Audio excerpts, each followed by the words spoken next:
Aujourd'hui, je suis chez Élodie Ricordel au GAEC Gommin-Saran en Loire-Atlantique. J'ai rendez-vous avec Antoine, consultant élevage chez Lévi-France.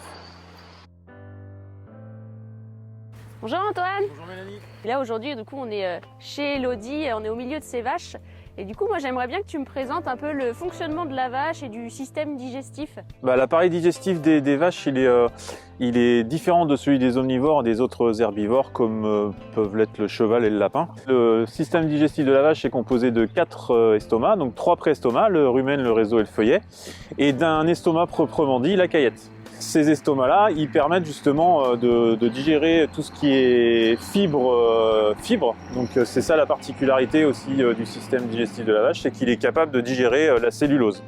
Donc c'est toute la partie fibre de la ration que le ruminant est capable de valoriser dans les rations. C'est un système qui est présent de nombreux micro-organismes et ça vit en symbiose avec le ruminant lui-même pour justement aller digérer tout ce qui est présent dans la ration. Là, du coup, tu m'as expliqué que la vache, elle avait 4 estomacs. Est-ce que tu peux m'en dire un peu plus justement sur le rumen? Le rumen, il occupe 3/4 de la cavité abdominale. Donc sur sa partie gauche, il est plutôt collé à la paroi justement abdominale et sur son côté droit, donc la partie inférieure, plutôt sur la partie intestinale. Donc il est composé d'épithélium stratifié à l'intérieur, donc il y a des papilles gustatives qui recouvrent justement ce rumen et justement il permet de l'échange entre les nutriments qui vont se diriger vers l'intestin. Le rumen, il a un pH qui se situe autour de 5,8 et en fait il est composé d'acide fait B2 basse flève, c'est-à-dire qu'il peut fluctuer dans le temps, donc il peut monter ou descendre. Donc en fait c'est un réservoir de 100 à 200 litres pour être un petit peu plus précis et on peut avoir des variations qui vont de 5,5 jusqu'à 7. Voilà. Et donc ça c'est vraiment important de maintenir ce pH constant au niveau du rumen pour favoriser des bonnes fermentations. C'est vraiment important d'avoir une ration constante tout au long de la journée, quoi. Et du coup, j'imagine que de temps en temps, il doit y avoir peut-être des mouvements. Comment l'éleveur il peut juger, estimer que tout fonctionne bien? Physiologiquement, voilà, on sait que quand le pH a tendance à baisser, il va se situer plus, comme je le disais tout à l'heure, autour de 5,5. Et là, on approche du risque acidose, que les éleveurs connaissent très bien.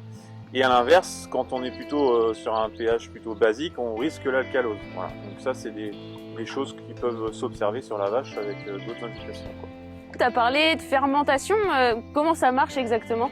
Donc ouais, c'est un milieu très très vivant dans le rumen. En fait, il y a des fermentations, il y a des phénomènes physico-chimiques qui se mettent en place à l'intérieur et ça se fait grâce à plusieurs micro-organismes qui vivent, comme je le disais tout à l'heure, en symbiose avec la vache. Donc il y a des bactéries protozoaires, il y a des champignons. On a un indicateur qu'on peut suivre, qui est très connu, c'est l'efficacité alimentaire. Donc en fait, l'efficacité alimentaire, c'est quoi? C'est combien de kilos de lait je peux produire avec 1 kilo de matière sèche ingérée, quoi. Donc généralement, une bonne efficacité alimentaire, ça se situe autour de 1,3 à 1,4. Donc quand on est au moins à ça, voire au-dessus, on est très très bien. Quand on est plutôt autour de 1,2 à 1, on peut estimer qu'on a une efficacité alimentaire faible et là qu'il y a des corrections qui peuvent être mises en place. D'accord. Et du coup, qu'est-ce qui peut impacter cette efficacité alimentaire? Donc il y a plusieurs choses, hein. Il y a déjà le niveau de production laitière qui est très important. Plus le niveau de production laitière est élevé, plus la vache va ingérer. Mais on a d'autres facteurs qui impactent fortement. C'est de distribuer une quantité suffisante tout au long de la journée, que les vaches soient bien à volonté. Qu'on ait une multiplicité aussi des repas, une distribution par petite quantité et fraîche, justement pour éviter ces grosses variations de pH ruminal. Il vaut mieux avoir des petites variations régulières dans le temps que des grosses variations avec des pics de pH vraiment importants après les repas souvent. On peut avoir aussi la race, on peut avoir la qualité du fourrage, la digestibilité du fourrage, la valeur des fourrages. Il y a vraiment beaucoup, le stade de lactation, il y a vraiment beaucoup de facteurs qui peuvent impacter ça, mais on a des outils aujourd'hui qui permettent de suivre l'efficacité alimentaire dans les élevages.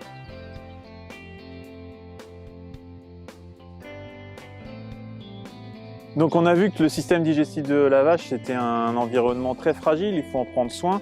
Voilà, avec maintenir un pH constant au niveau du rumen. Au niveau de l'efficacité alimentaire, il faut être vigilant aussi sur beaucoup de paramètres. Et pour en savoir un petit peu plus et en connaître davantage sur les facteurs nutritionnels et non nutritionnels, ce que je te propose c'est d'aller voir Claire dans le bâtiment qui est là-bas. Ok, ben je te suis alors. Et ben on y va.